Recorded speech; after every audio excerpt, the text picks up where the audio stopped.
Hello viewers, welcome to Revadis Tamil Kitchen. Revadis Tamil Kitchenல இன்னைக்கு வீட் அல்வா எப்படி செய்யறதுன்னு பார்க்கலாம்.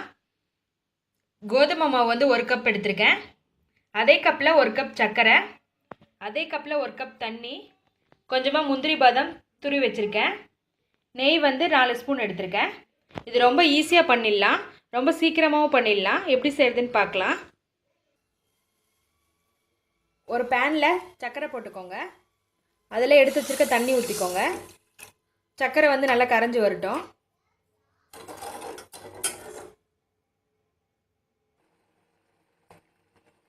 சர்க்கரை கரைஞ்சிடுச்சு. இப்போ இதை இறக்கிடுங்க.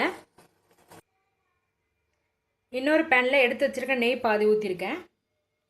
அதில் இப்போ கோதுமை மாவு சேர்க்க போகிறேன். இது நல்லா வறுத்துக்கோங்க.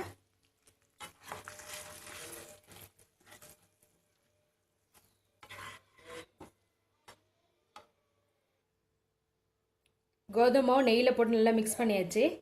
அடுத்ததான் நம்ம சர்க்கரை வந்து நம்ம உருக்கி வச்சுருக்கோம். அந்த பாகு வந்து இதில் ஊற்றிக்கோங்க. ஊற்றி கட்டி இல்லாமல் கரைச்சி விடுங்க.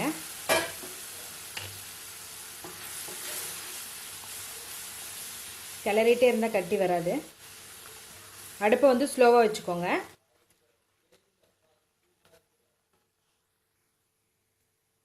கட்டி இல்லாமல் கரைச்சிட்டேன். இப்போ கொஞ்சம் கொஞ்சமாக நெய் ஊற்றி ஒரு 5 நிமிஷம் கிளறி விட்டுட்டே இருங்க.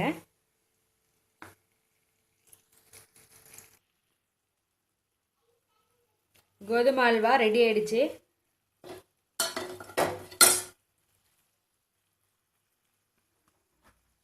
நெய் இன்னும் கொஞ்சம் நிறைய விட்டுக்கலாம். டேஸ்ட் நல்லாயிருக்கும். ஒரே இடத்துல இந்த மாதிரி ஈவனாக வரணும். லாஸ்ட்டாக மேலே நம்ம துருவி வச்சுருக்க முந்திரி பாதாம் சேர்த்துடலாம்.